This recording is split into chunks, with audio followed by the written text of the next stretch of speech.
Bismillah. Assalamualaikum warahmatullahi wabarakatuh. Innal hamdalillahi nahmaduhu wa nasta'inuhu wa nastaghfiruh wa na'udzu billahi min shururi anfusina wa sayyiati a'malina.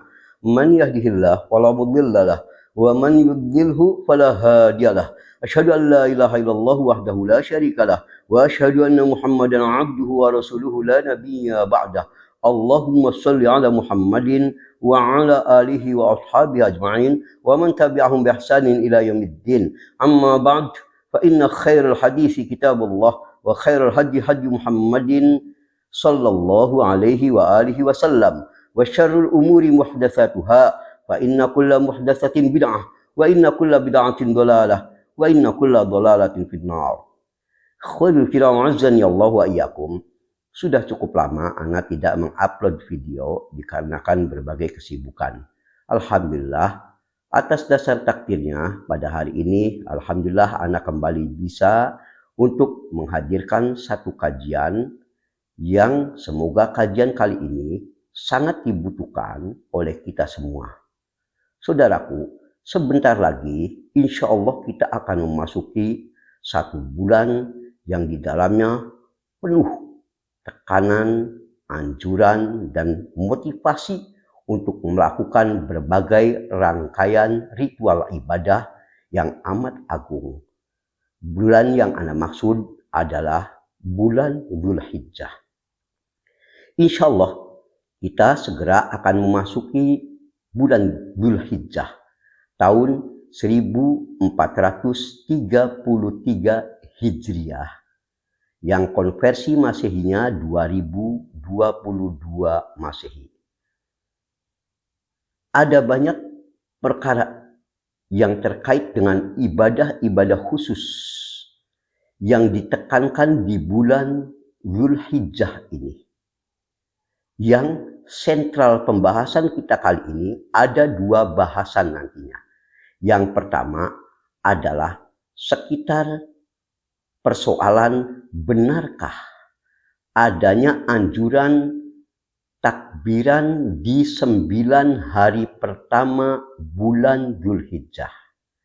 Mulai tanggal 1 sampai tanggal 9. Benarkah itu disunnahkan kita memperbanyak takbiran? Dan yang kedua, benarkah ada anjuran untuk berpuasa di 9 hari pertama bulan Dzulhijjah, yaitu tekanan untuk melakukan puasa sunnah mulai tanggal 1 sampai tanggal 9 Dzulhijjah. Benarkah ini suatu sunnah atau adakah ini suatu bid'ah? Insya Allah dalam kajian ini nanti ada beberapa poin-poin penting yang merupakan cabang dari dua permasalahan di atas yang ingin Ana jelaskan. Seperti, benarkah ada anjuran memperbanyak takbiran mulai tanggal 1 Dzulhijjah sampai tanggal 9 Dzulhijjah? Jika benar itu ada dan sunnah, bagaimana aplikasi takbirannya? Kemudian apakah ini juga takbiran ini jika suatu sunnah berlaku juga bagi wanita? Kemudian apakah mulai tanggal 1 sampai 9 Dzulhijjah takbiran ini juga dianjurkan dilakukan setelah selesai sholat fardu? Juga pertanyaan, benarkah ada anjuran di 9 hari pertama bulan Dzulhijjah? Dan adakah benar penekanan lebih spesifik agar kita berpuasa di 2 hari utama di awal Dzulhijjah, yaitu tepatnya tanggal 8 dan tanggal 9 Dzulhijjah, serta hal-hal lain yang terkait dengan masalah 10 hari pertama bulan Dzulhijjah, agar jangan sampai kita salah memahami masalah ini atau kita membangun suatu ibadah tanpa kita mengetahui kesohihan dalil-dalilnya. Saudaraku, sebelum memasuki rincian pembahasan ini, Ana akan menggambarkan dulu khususnya untuk 2022 Masehi kita ini. Di kalender kita pakai kalender Masehi, maka perkiraannya tanggal berapa? Tanggal 1 Zulhijjah. Dan supaya kita tahu istilah-istilah ini, supaya memudahkan kita membuat semacam patokan dalam mengkalkulasi persiapan ibadah kita menyambut Zulhijjah ini. Saudaraku, tanggal 1 Zulhijjah 1433 Hijriah atau 2022 Masehi ini, untuk tanggal satunya insya Allah dimulai jatuhnya hari Kamis 30 Juni 2022 Masehi. Itu tanggal 1 Zulhijjah 1433 Hijriah. Masehinya di kita, karena kita di sini lebih familiar dengan kalender Masehi, maka Anda perlu sampaikan. Tanggal 1 Zulhijjah untuk tahun ini, insya Allah jatuhnya hari Kamis 30 Juni 2022. Ini tanggal 1 Zulhijjah. Idul Adha-nya kita tahu jatuhnya tanggal 10 Zulhijjah. Idul Adha. Kalau konversi Masehinya untuk tahun ini, maka diperkirakan jatuhnya hari Sabtu tanggal 9 Juli 2022. Setelah Idul Adha tanggal 9 Juli itu, 3 hari selanjutnya disebut hari Tasyrik. Ya, 3 hari selanjutnya disebut hari Tasyrik. Maksudnya hari Tasyrik itu hari yang dimana kita boleh berkurban bagi yang berniat berkurban di tanggal 3. Di 3 hari tersebut disebut hari Tasyrik. Nah, di hari Tasyrik ini untuk konversi Masehi 2022 Masehi ini diperkirakan dimulai jatuhnya hari Ahad 10 Juli 2022 Masehi. Ahad. Karena 3 hari berarti Ahad tanggal 10 hari Tasyrik, Senin tanggal 11, kemudian Selasa tanggal 12 Juli 2022. Itulah hari-hari Tasyrik di konversi Masehi 2022 ini, supaya kita punya gambaran. Nah, jika perkara ini telah dipahami, maka mari kita langsung masuk pada pembahasan yang pertama, yaitu benarkah ada keutamaan ibadah di 10 hari awal Zulhijjah, yaitu mulai tanggal 1 ini, 1 Zulhijjah. Tadi sudah Ana sebutkan bahwa tanggal 1 Zulhijjah Masehinya ini mulai hari Kamis 30 Juni 2022, mulai tanggal 1-nya. 1 Zulhijjahnya. Benarkah mulai tanggal tersebut ada keistimewaan selama 9 hari pertama? Maka jawabannya benar. Ini banyak didukung oleh serangkaian dalil. Anak akan sebutkan sebagiannya. Yang pertama, dalam surah Al-Fajr ayat 2. Allah sampai bersumpah di mana salah satu sumpahnya dengan makhluknya yang agung. Di situ Allah bersumpah walayalin ashr, dan demi malam yang 10.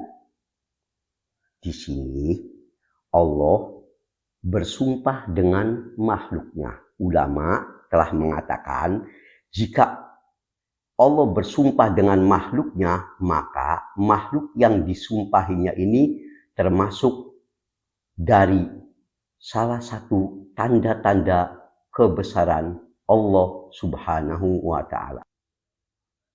Nah, yang menjadi pertanyaan, benarkah ada nas yang menetapkan bahwa di 10 hari awal Dzulhijjah, yakni mulai tanggal 1 sampai 10 Dzulhijjah, memiliki satu fadilah keutamaan yang tidak didapat di hari-hari lain, di bulan yang lain? Maka jawabannya benar dan sahih. Ada terlalu banyak dalil yang menunjukkan akan hal ini. Ana akan sebutkan sebagiannya. Yang pertama, kita tahu Allah Subhanahu wa Ta'ala jika bersumpah dengan makhluknya, berarti makhluk yang disumpahinya ini termasuk salah satu tanda kebesarannya. Nah, dalam surah Al-Fajr ayat 2, Allah Subhanahu wa Ta'ala bersumpah walayalin ashr, dan demi malam yang 10. Apa yang dimaksud malam yang 10 yang sampai Allah bersumpah dengannya? Malam apa ini malam yang 10? Maka Ibnu Abbas, Zubair, Mujahid radhiyallahu anhum wa rahimahumullah alaihim menjelaskan innaha ashr Dzulhijjah. Yang dimaksud dengan malam yang 10 adalah 10 hari pertama Dzulhijjah katanya. Jadi di sini Allah bersumpah dengan keagungan dan keutamaan mulai tanggal 1 sampai tanggal 10 Dzulhijjah. Dan ini ditetapkan bahkan dalam Al-Quran dan kemudian dijelaskan oleh sejumlah ulama tadi. Ibnu Katsir menilai tafsiran ini sebagai tafsir yang paling tepat untuk ayat di atas. Ini katanya benar, tafsir yang bagus. Yang disebut walayalin ashr dan demi malam yang 10, maksudnya demi dari mulai tanggal 1 sampai 10 Dzulhijjah. Lihat dalam tafsir Ibnu Katsir juz 8 halaman 413. Ibnu Abbas radhiyallahu anhuma mengatakan, "Ma min ayyamin al-amalu as-sholih fihin ahabbu ilallah min hadhil ayyam al-ashr." Tak ada satupun hari yang paling Allah sukai untuk melakukan berbagai amal solih di dalamnya dibandingkan dengan amalan yang dilakukan di 10 hari pertama bulan Dzulhijjah. Tak ada amalan apapun yang kita lakukan, jika itu dilakukan dimulai tanggal 1 Dzulhijjah sampai 10 Dzulhijjah, maka ini amalan ini akan Allah lipat gandakan. Karena kehebatan dan keutamaan di 10 hari pertama Dzulhijjah. Ikhwan, pada para sahabat sampai sempat bertanya ketika tadi Nabi SAW bersumber dari hadis yang tadi Anda sebutkan dari Ibnu Abbas radhiyallahu anhuma, tak ada satupun hari yang di dalamnya dilakukan amal solih yang lebih hebat dibandingkan dengan 10 hari pertama Dzulhijjah. Itu disampaikan oleh Nabi Shallallahu Alaihi Wasallam. Sampai sahabat bertanya, apakah itu juga lebih dicintai Allah dibandingkan jihad? Kita tahu jihad ini termasuk seagung-agungnya ibadah.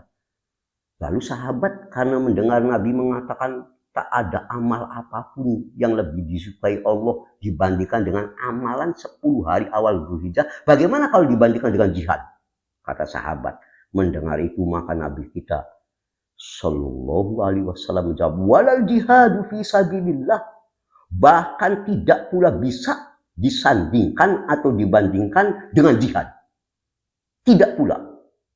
Illa rajulun kharaja binafsihi wa malih, kecuali jika ada seseorang, kata Nabi, yang baru bisa mengimbangi amalannya itu dengan amalan 10 hari pertama Dzulhijjah. Jika ada seseorang yang sanggup kharaja binafsihi wa malih, dia keluar dari rumahnya dalam rangka jihad dengan dia menyiapkan jiwanya dan hartanya untuk sabilillah, perang di jalan Allah, falam yarji min dzalika bisyai'in. Dan setelah dia keluar dari rumahnya, berjihad, bawa harta, nyawanya pun dipertaruhkan, dan dia tidak pulang kembali ke rumahnya, dia terbunuh di sana, barulah itu menyamai amal 10 hari pertama Dzulhijjah. Sahih Bukhari 969, Abu Daud 2438. Saudaraku, hadis ini menunjukkan secara pasti bahwa 10 hari pertama Dzulhijjah memang adalah satu momen di mana Allah dengan Rahman Rahimnya memberi kesempatan kita untuk melakukan berbagai amal soleh apapun, baik yang wajib maupun sunnah. Dimulai tanggal 1 Dzulhijjah ini, semuanya akan Allah lipat gandakan kebaikannya dibanding dengan amal ibadah semisal yang dilakukan di luar tanggal 1 sampai 10 Dzulhijjah.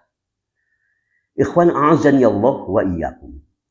Para ulama mengatakan wa yasmulul amal sholih al-faraidha wal wajibat. Ini mencakup amalan soleh ini baik amalan-amalan fardu yang wajib, wa kulla a'malil birr wal ma'ruf, semua amal kebajikan yang kita lakukan, yang amal-amal yang bagus, wa amalut tatawwu minal ibadah, termasuk amal-amal sunnah dari ibadah yang dikerjakan mulai tanggal 1 sampai 10 Dzulhijjah.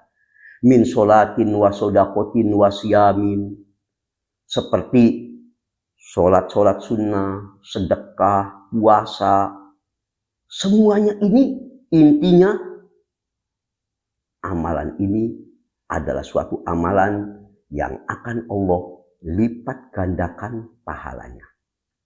Dikatakan oleh para ulama begitu, semua amalan yang wajib dilipat gandakan pahalanya, yang sunnah juga dilipat gandakan pahalanya. Semuanya sama. Juga dikatakan kama yashmalu aidan tarkal munhiyat wal munkarat.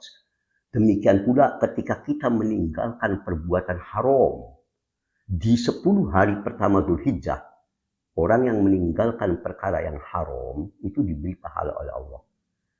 Dan jika kita meninggalkan perkara haram ini khususnya dimulai tanggal 1 Dzulhijjah sampai 10 Dzulhijjah, pahalanya juga dilipatkan.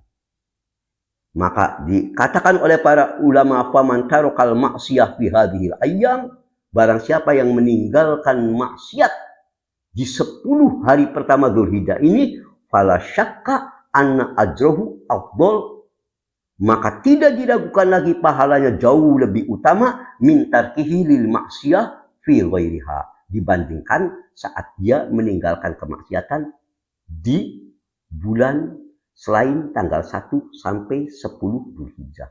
Jadi sama. Amal apapun kita nih yang wajib, kita sholat wajib dimulai tanggal 1 Dzulhijjah sampai tanggal 10 Dzulhijjah, antara 9 atau 10, sebab nanti pengertiannya 10 Dzulhijjah itu ada yang dimaksudkan sampai tanggal 9-nya. Ya, itu dilipat gandakan. Demikian pula baca Al-Quran, sholat sunnah, membaca sholawat syar'i, sedekah, infak, pokoknya segala amal kebajikan kita yang wajib, yang sunnah, mulai tanggal 1 ini akan Allah balas berlipat kali ganda. Makanya bagi kita yang ingin melakukan amal-amal soleh, terutama mulai tanggal 1 sampai tanggal 9 atau 10 Dzulhijjah ini, ayo lebih semangat lagi, karena inilah bulan yang keutamaannya bahkan tadi melebihi dibandingkan jihad fisabilillah sekalipun. Jika ini telah dipahami, kita sekarang masuk dua bahasan utama yang seperti Ana sampaikan tadi, yaitu amalan khusus. Pertama terkait dengan benarkah ada takbiran di 10 hari pertama bulan Dzulhijjah. Jadi kalau boleh masuk tanggal 1, kita dianjurkan untuk takbiran. Takbiran seperti yang kita biasa. Seperti kalau kita Idul Fitri, Allahu Akbar, Allahu Akbar, La ilaha illallah, Allahu Akbar, Allahu Akbar, walillahil hamd. Benarkah kita dianjurkan mulai tanggal 1 ini sampai terus datangnya Idul Adha? Benarkah? Adakah dalil masalah itu? Maka jawabannya insya Allah ini adalah sahih. Mana dalilnya? Ada banyak dalil yang mengungkap masalah ini. Anak akan sebutkan sebagiannya. Yang pertama firman Allah dalam surah Al-Hajj ayat 28. Di ayat ini Allah berfirman, wa yadhkurusmallahu fi ayyam ma'lumat. Dan agar mereka manusia yadhkuru ismallah, menyebut nama Allah fi ayyam ma'lumat, dalam hari-hari yang telah ditentukan. Di sini ada dua yang perlu dijelaskan. Pertama, Allah mendorong kita agar menyebut nama Allah. Apa yang dimaksud menyebut nama Allah pada ayat ini? Spesifiknya kayak apa? Yang kedua, ayyam ma'lumat, hari yang telah ditentukan. Mana yang dimaksud hari yang telah ditentukan? Untuk menafsirkan Quran ini, kita tidak bisa semata-mata dari bahasa, kita butuh hadis-hadis pendukung dan juga penjelasan para sahabat, tabi'in, tabi'ut tabi'in, rahimahumullah alaihim ajma'in. Maka untuk menjelaskan masalah ini, mari kita lihat apa yang dimaksud pengertian tadi. Ibnu Abbas radhiyallahu anhu saat menjelaskan al-ayyam al-ma'lumat, hari yang telah ditentukan. Banyak-banyaklah kalian menyebut nama Allah pada hari yang telah ditentukan. Apa hari yang telah ditentukan? Maka beliau mengatakan ayyamul ashr, yakni al-ashr al-awwal min Dzulhijjah. Beliau katakan yang dimaksud hari yang telah ditentukan adalah 10 hari, yaitu 10 hari pertama Dzulhijjah, kata beliau.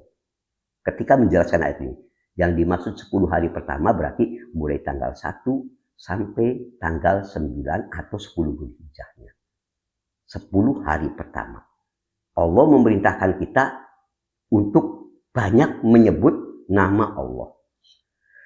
Imam Baihaqi tadi itu keterangan dari sahabat. Sementara kalau dari Imam Baihaqi nomor riwayat 10439 memausulkan bahwa ini bukan cuma perkataan sahabat katanya. Bahkan itu sebetulnya langsung ucapan Nabi Sallallahu Alaihi Wasallam, bukan cuma perkataan Ibnu Abbas radhiyallahu anhu. Tetapi bahkan itu sabda Nabi katanya. Ya, Imam Baihaqi mensahihkannya dalam Syu'abul Iman juz 3 halaman 183. Imam Nawawi juga mensahihkannya dalam Al-Majmu' juz 8 halaman 382 dan disahihkan pula oleh Al-Hafidz rahimahullah dalam At-Talkhis juz 3 halaman 941, bahwa tadi itu bukan cuma sekedar perkataan sahabat saat menafsirkan banyaklah menyebut nama Allah di ayyam maklumat. Kemudian dijelaskan ayyam maklumat itu 10 hari pertama Dzulhijjah. Itu katanya justru sabda Nabi Sallallahu Alaihi Wasallam sendiri saat beliau menafsirkan sendiri makna atau menjelaskan sendiri makna ayat tadi. Jika telah dipahami, berarti telah pasti sahih, telah benar bahwa kita diperintah untuk banyak menyebut nama Allah di 10 hari pertama awal Dzulhijjah, tanggal 1 sampai tanggal 9 atau 10 Dzulhijjah tadi. Nah, sekarang lalu apa yang disebut menyebut nama Allah? Sebab pada ayat tadi, hendaklah kalian menyebut nama Allah. Apa menyebut nama Allah? Maka salah satu pengertian menyebut nama Allah yang dimaksud ayat ini adalah dengan kita banyak membaca tahlil, tahmid, takbir yang dalam bahasa bebas kita takbiran. Mana dalilnya? Ada banyak. Yuk kita lihat dalil masalah ini dengan kita sambung pada dalil kedua. Yaitu Nabi kita sallallahu alaihi wa alihi wasallam menyabdakan, "Ma min ayyamin a'zamu indallah wa la ahabu ilaihi al-'amalu fihinna min hadhihi al-ayyamil 'ashrah." Tak ada satupun hari yang lebih agung di sisi Allah dan lebih dicintai oleh Allah untuk beramal soleh di dalamnya dibandingkan 10 hari awal Dzulhijjah, 1 sampai 10. Setelah itu beliau melanjutkan, "Fakthiru fihinna." Lalu beliau mengarahkan contoh amal ibadahnya, langsung diarahkan. Amal soleh model apa? Di hadis ini bahkan disebut, "Fakthiru fihinna." Perbanyaklah oleh kalian di hari-hari tersebut, mulai tanggal 1 Dzulhijjah itu, minat tahlil, wat takbir, wat tahmid. Banyak-banyaklah kalian untuk tahlil, membaca tahlil, takbir, dan tahmid. Yang dalam bahasa bebasnya kita takbiran. Ini hadis riwayat Ahmad 5446, Daroqutni, dan lain-lain. Kata Ahmad Syakir rahimahullah dalam tahqiqnya atas Musnad Ahmad juz 7 halaman 224, ini sahih.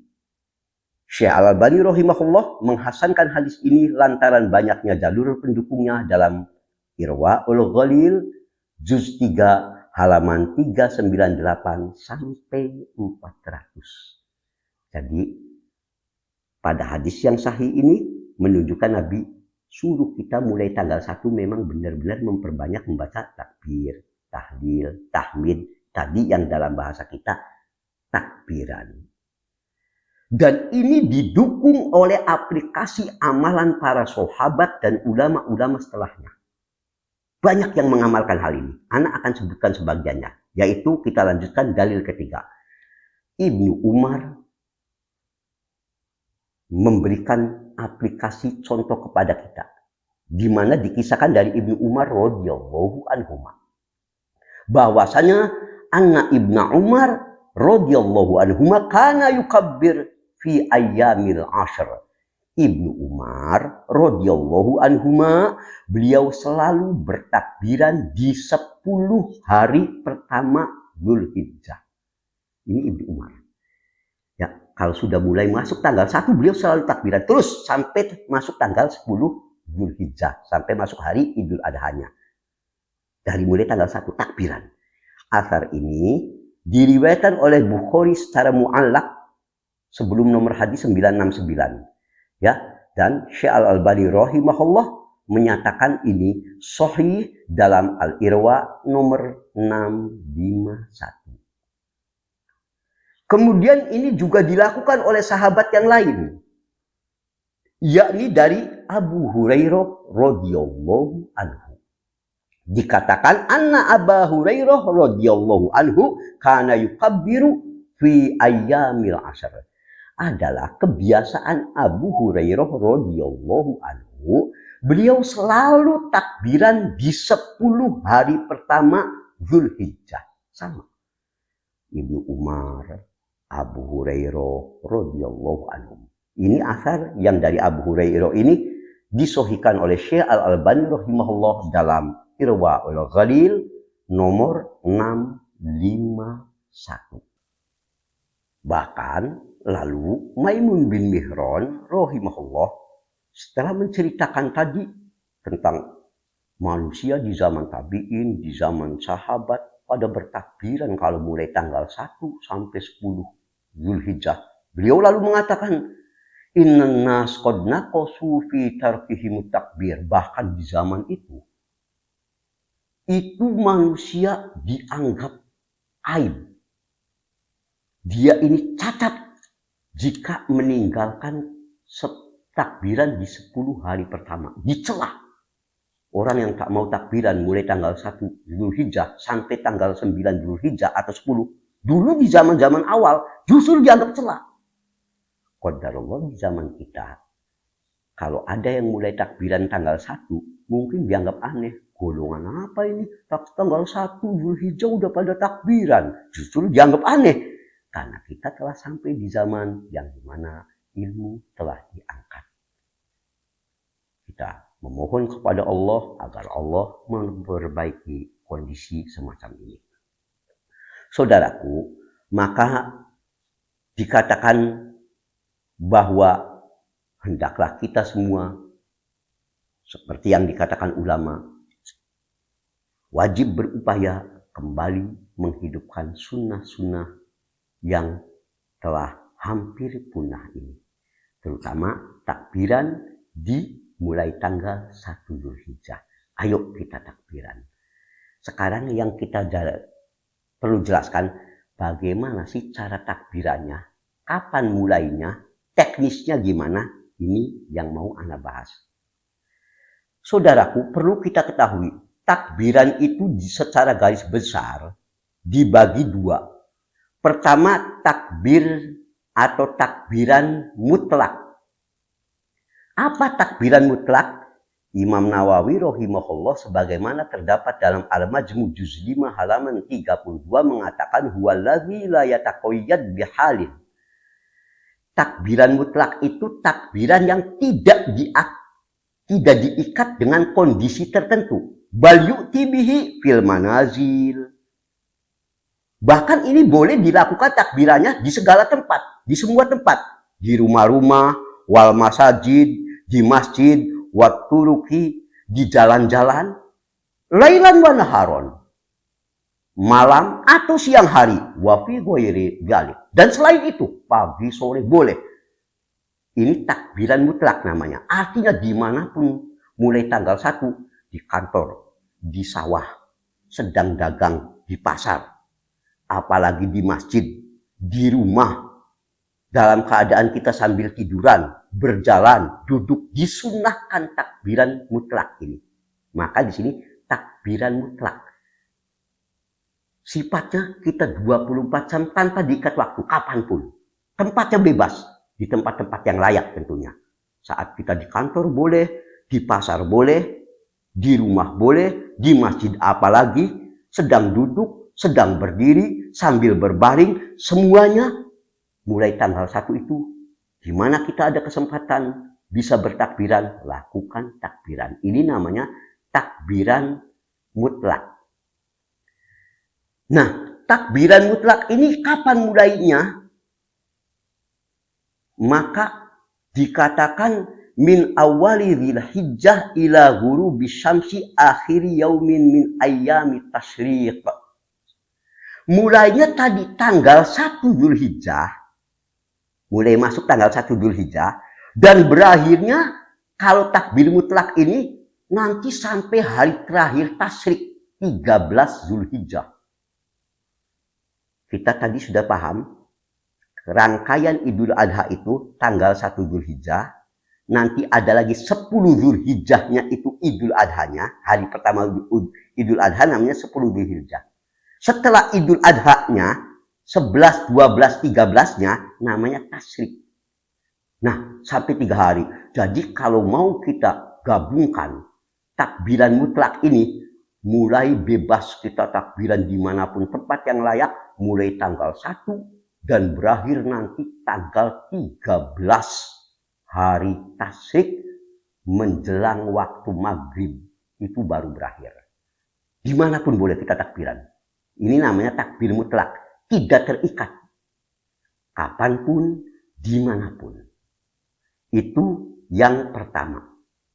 Dan ini juga suatu pendapat ini ditetapkan oleh Madhab Hambali sebagaimana terdapat dalam Al-Insaf juz 2 halaman 305. Dikuatkan oleh fatwa dari Syekh bin Baz sebagaimana terdapat dalam Fatwa Nur al-Darb li Syekh bin Baz juz 13 halaman 355 dan Syekh Al-Utsaimin rahimahumullah dalam majmu fatwanya juz 16 halaman 262.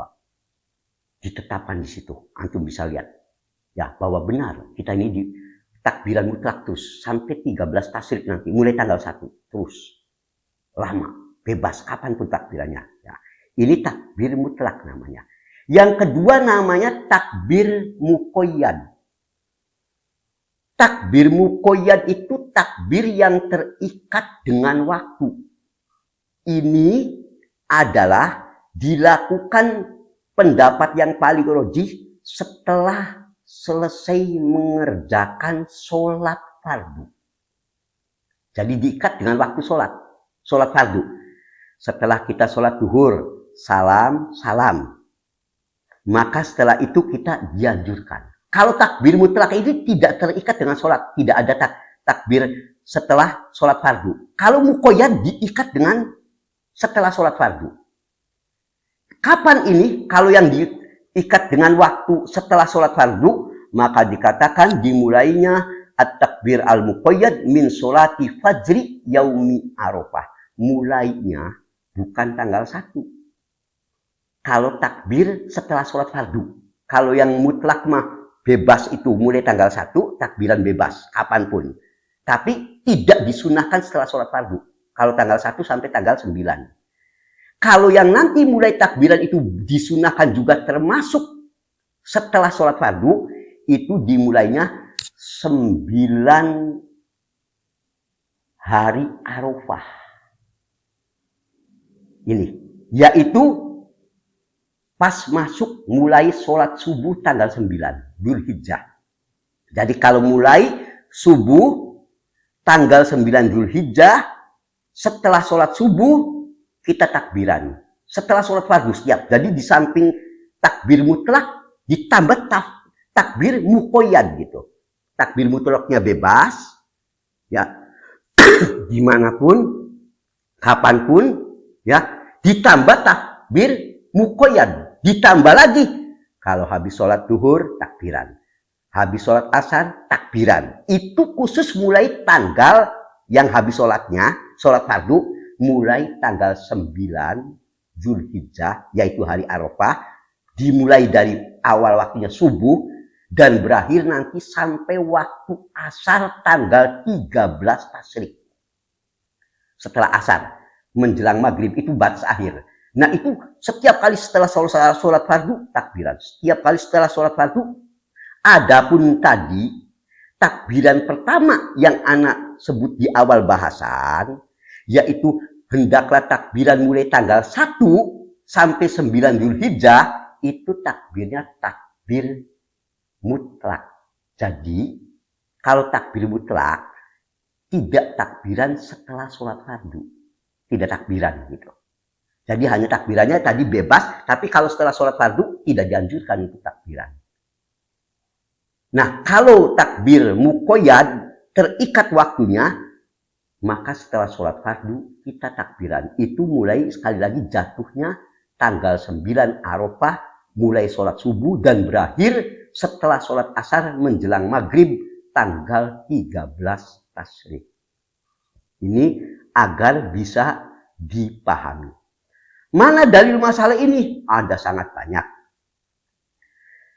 Anak akan sebutkan. An Umar bin Khattab radhiyallahu anhu, dari Umar bin Khattab radhiyallahu anhu, annahu kana yukabbir dubura sholatil ghadah min yaumi Arafah ila sholatil asri min akhiri ayyamit tasyrik. Umar bin Khattab radhiyallahu anhu dulu takbiran ini takbiran muqayyad. Itu setelah beliau selesai sholat subuh hari Arafah. Hari Arafah itu tanggal 9 Dzulhijjah. Namanya hari Arafah. Dan itu terus beliau. Setelah sholat fardu takbiran. Setelah sholat fardu takbiran. Dimulainya subuh hari Arafah. Hari Arafah itu anda ingatkan lagi 9 Dzulhijjah. Namanya hari Arafah. Dan terus berlaku sampai kapan?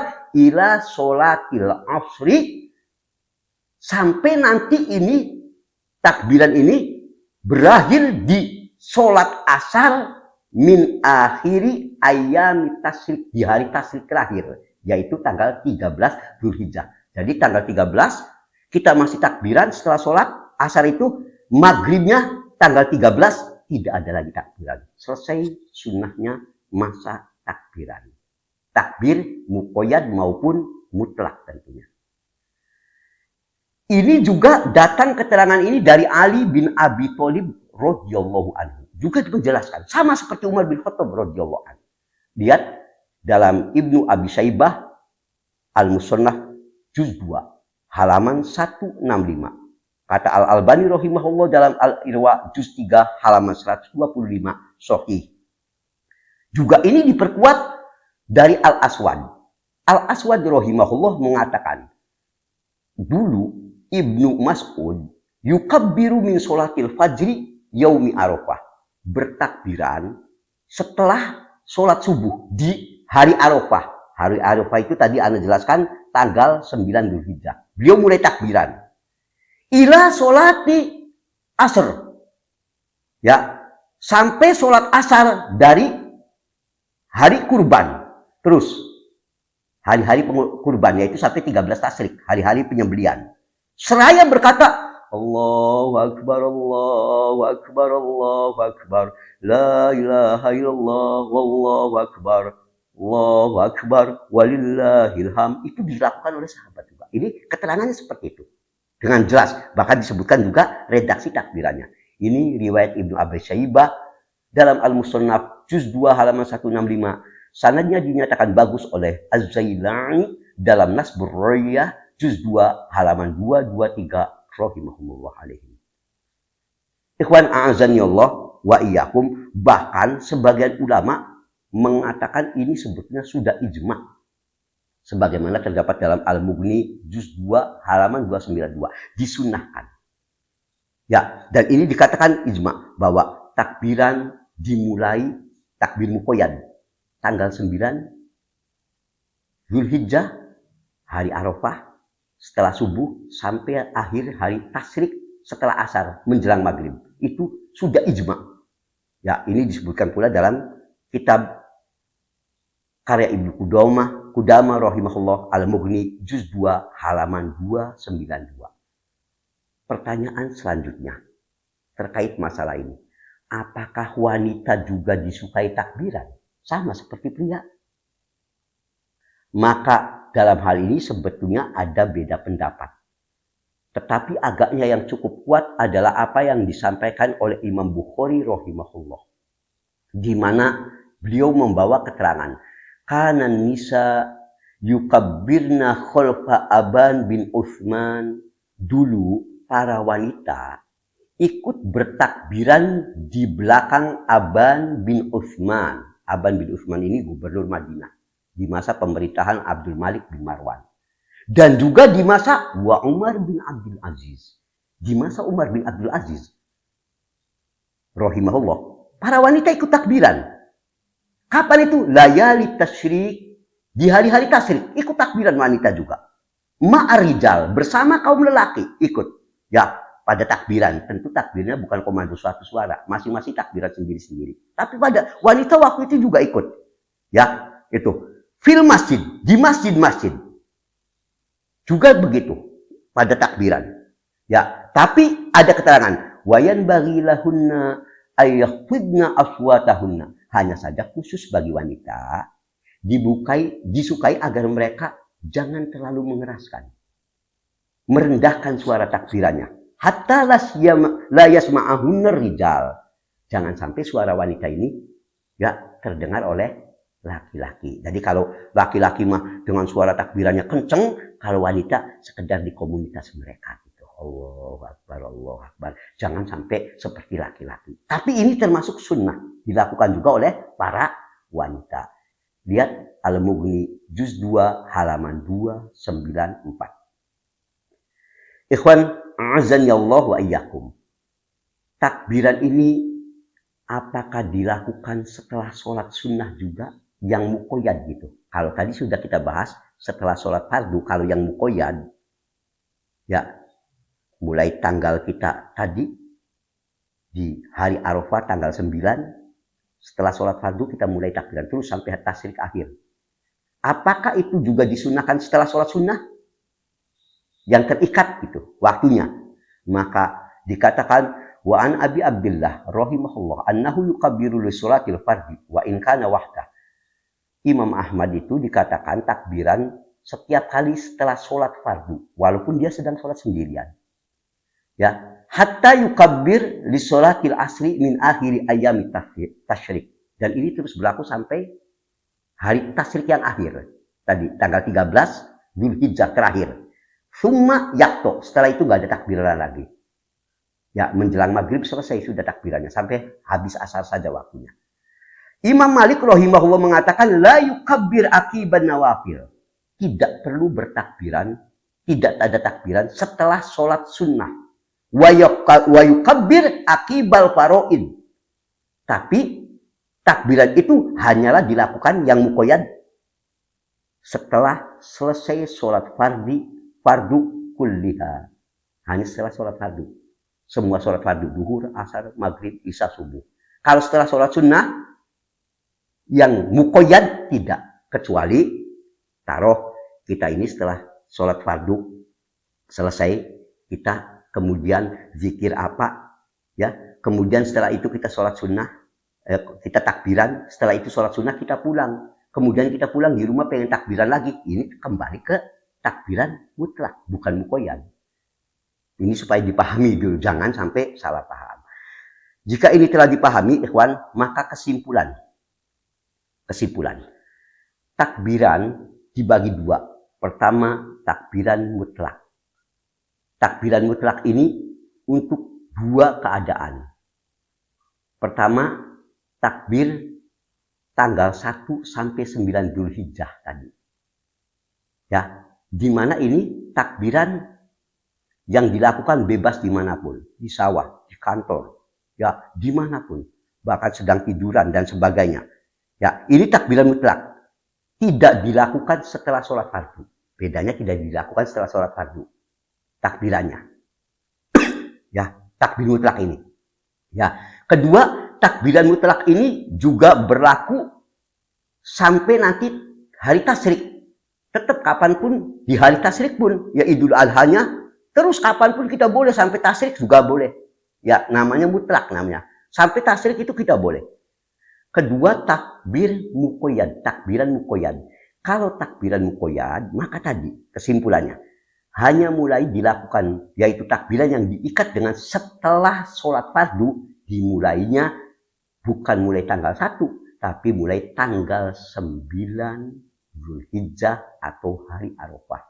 Kalau itu setelah sholat fardu pun disunnahkan. Kita takbiran lagi. Itu kesimpulan yang pertama. Sekarang kita lanjutkan bagaimana cara takbiran dalam yang muqayyad. Ya, maksudnya setelah sholat fardu. Apa setelah Assalamualaikum warahmatullahi Assalamualaikum warahmatullahi. Ini yang muqayyad. Mulai tanggal 9 tadi, subuh. Cara takbirannya gimana? Disimpulkan dari penjelasan para ulama dan ini dipilih oleh Syekh Al-Utsaimin rahimahullah. Lengkapnya lihat di dalam Syarhul Mumti juz 5 halaman 216. Jadi cara takbiran kalau setelah sholat, setelah kita salam kita biasa sunnah baca istighfar dulu, enggak langsung takbiran. Astagfirullah, astagfirullah, astagfirullah 3 kali. Setelah itu baca Allahumma antas salam wa minkas salam tabaraka ya dzal jalali wal ikram. Bedanya kita tidak baca dulu subhanallah dan seterusnya. Langsung diseling dengan takbiran. Allahu Akbar, Allahu Akbar, Allahu Akbar. Ini. Nanti baru setelah takbiran selesai kita baru baca yang tadi Allahumma subhanallah 33 kali, alhamdulillah 33 kali, zikir-zikir ba'da sholat fardunya. Ini pendapat ini lebih dikuatkan oleh Syekh Al-Utsaimin rahimahullah. Ini untuk takbir yang terikat dengan sholat fardu. Kalau takbir yang tidak terikat, sekali lagi itu bebas kapanpun. Jika ini telah dipahami, sekarang kita masuk pada pembahasan benarkah ada puasa 9 hari pertama bulan Dzulhijjah. Bener nggak sih? Mulai tanggal 1, di samping tadi dianjurkan salah satunya takbiran tadi seperti Anda jelaskan, bener nggak ada anjuran puasa? Mulai tanggal 1, puasa sunnah. Maka jawabannya, lihat satu hadis yang bersumber dari sebagian istri Nabi Shallallahu Alaihi Wasallam yang pernah mengatakan, karena Rasulullah Shallallahu Alaihi Wasallam yasumu tis'a Dzulhijjah. Di antara kebiasaan Rasulullah SAW adalah, di sini Anas potong hadisnya satu ini yang terkait ini. Beliau biasa puasa di 9 hari pertama Dzulhijjah katanya. Ini kebiasaan Nabi. Hadis ini riwayat Abu Daud 2437 dan lain-lain. Syekh Al-Albani rahimahullah menyatakan hadis ini sahih dalam Sahih Abi Dawud 2129. Saudaraku, dari hadis ini kita tahu justru memang benar Nabi itu telah membiasakan kalau mulai tanggal 1 beliau sampai tanggal 9 beliau puasa sunnah. Ya. Atas dasar itu Imam Nawawi rahimahullah mengatakan hiya mustahabbatun istihbaban syadidan.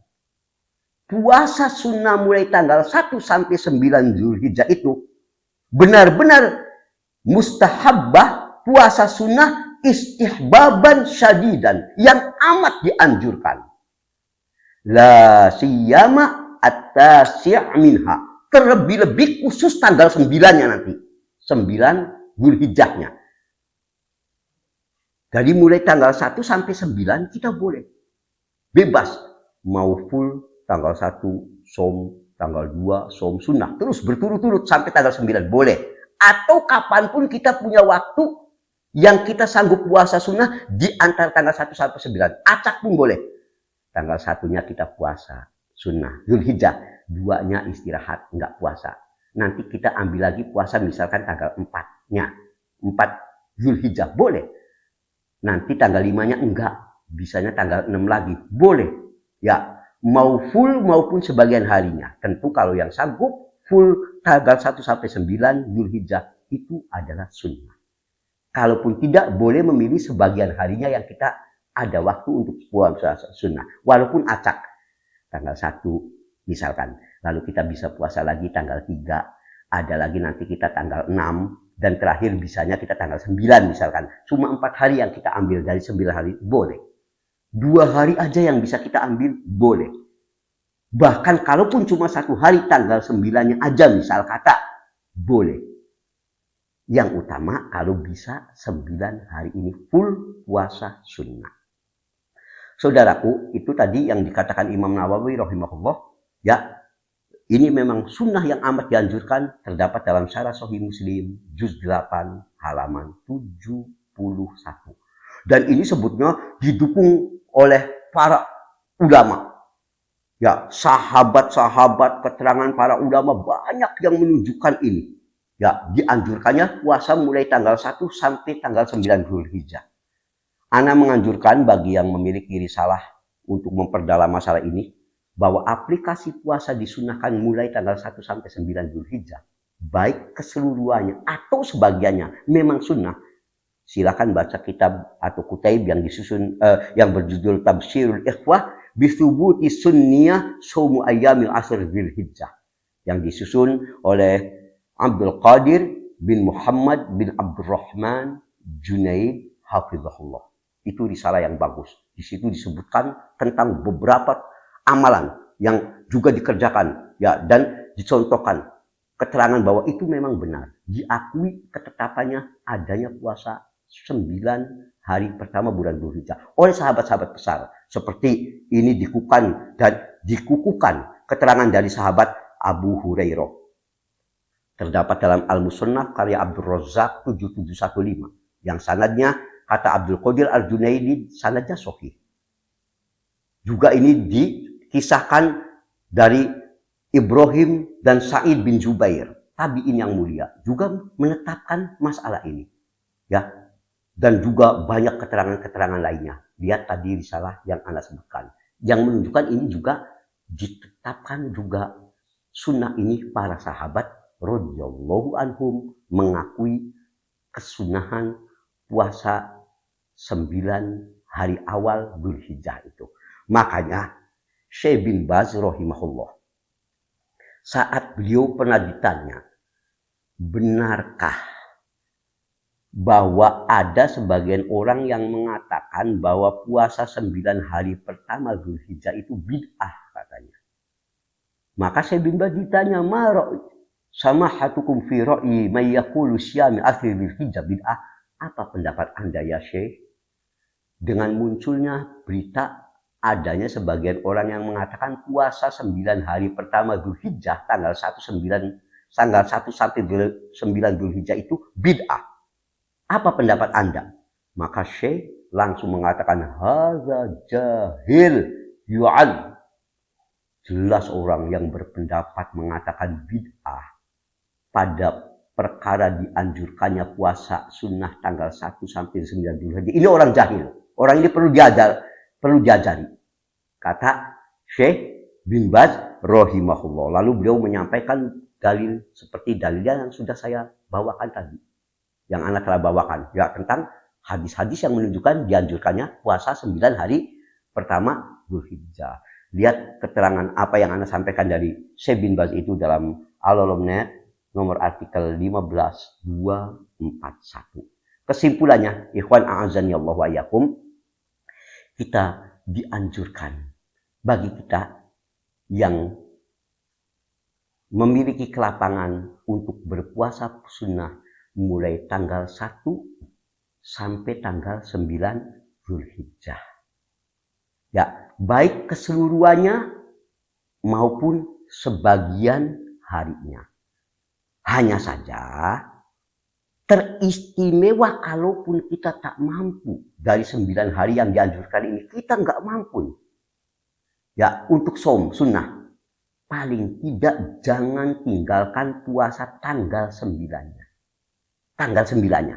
Sebab ini satu puasa sunnah yang pahalanya luar biasa. Khususnya tanggal 9-nya. Jadi kalaupun 9 hari kita tak mampu satupun, jangan tinggalkan yang tanggal 9-nya. Mengapa? Karena kata Nabi SAW dalam Sahih Muslim 1162, Syam yaumi Arafah. Ahtasib 'ala Allah. Sungguh puasa 1 hari saja pada hari Arafah. Hari Arafah itu tanggal 9 Dzulhijjah.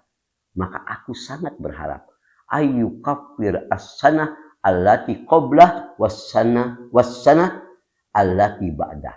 Dapat menghapus dosa-dosa yang telah dia lakukan setahun yang lampau dulu, dan dapat menghapuskan pula bahkan dosa-dosa yang 1 tahun ke depan. Itu dengan 1 hari puasa di tanggal 9 Dzulhijjahnya saja. Maka sekali lagi, ana berwasiat kalaupun kita tidak mampu dari 9 hari ini, tak mampu puasa dari 9 hari pertama Dzulhijjah ini, khususnya tanggal 9 Dzulhijjahnya, hendaklah kita melakukan, berupaya sekeras mungkin jangan meninggalkan puasa tanggal 9 Dzulhijjahnya, yaitu puasa Arafah. Tentu ini bagi yang tidak sedang berhaji. Adapun ikhwan, ada pula yang punya pendapat ditekankan pula kalau bisa paling tidak katanya 2 hari, yaitu ada pula ditekankan puasa tanggal 8 Dzulhijjahnya katanya. Jadi nanti paling tidak 2 hari, 8 dan 9. Lalu menekankan tanggal 8 juga termasuk keutamaan seperti tanggal 9, keistimewaan khusus. Puasa tanggal 8 Dzulhijjah, itu diistilahkan sebagai hari tarwiyah. Jadi kalau 9 Arafah, kalau 8-nya tarwiyah. Ada sementara ulama yang mengatakan kalau bisa 8 dan 9 dikhususkan gitu. Dengan dalil ada hadis saumu yaumut tarwiyah kafaroh sana. Puasa khusus tanggal 8 Dzulhijjah, tanggal 8 Dzulhijjah itu tadi hari tarwiyah. Kalau tanggal 9-nya tadi Arafah, harus tahu istilah ini. Maka bisa menghapus dosa 1 tahun. Dengan dasar ini, bahkan ada ulama yang menekankan puasa khususnya jangan pula ditinggalkan khusus tanggal 8 dengan dalil hadis ini. Maka ikhwan, hadis ini tidak sahih. Dalam sanadnya ada rawi yang bernama Muhammad bin Sa'id Al-Kalbi. Orang ini dikenal sebagai pendusta dalam urusan hadis. Silakan lihat keterangan rawi ini dalam Tahdhibut Tahdhib juz 9 5178. Ini diriwayatkan oleh Ad-Dailami dalam Musnadnya juz 2 halaman 248. Tapi hadis ini tidak sah. Ada pemalsu hadis yang namanya Muhammad bin Sa'id Al-Kalbi. Karena itu As-Suyuti rahimahullah dalam Jami' Al-Shaghir nomor 5039 mengatakan do'if. Bahkan Syekh Al-Albani rahimahullah dalam Silsilah Ad-Dha'ifah nomor 3501 mengatakan hadis ini palsu. Jadi kalaupun kita mau puasa tanggal 8, kita boleh sunnah. Tapi bukan karena dalil hadis khusus ini. Tapi berdasarkan keumuman hadis puasa tanggal 1 sampai 9. Jangan dikarenakan hadis do'if ini. Barang siapa yang mengatakan puasa tanggal 8-nya punya pula keistimewaan khusus dengan dasar hadis ini, dia jatuh pada bid'ah. Berbeda kalau puasa tanggal khusus 9, memang itu sahih. Hari Arafah ada, tapi puasa khusus tarwiyah tidak ada dalil yang sahih. Kalaupun mau, masuknya dalam keumuman puasa 9 hari pertama. Kalau 9 hari pertama, berarti tanggal 8 juga masuk. Boleh, silahkan. Tapi jangan dia beralasan dengan hadis tadi. Tapi berasal dengan hadis sahih, keutamaan 9 hari pertama. Masuk di dalamnya. Mudah-mudahan ini bisa dipahami semua untuk panduan kita beramal ibadah. Agar ibadah kita sesuai dengan sunnah Nabi Sallallahu Alaihi Wasallam dan aplikasi para salafus soleh ridwanullah alaihim ajma'in. Kita akhiri kajian kali ini dengan subhanakallahumma wa bihamdik.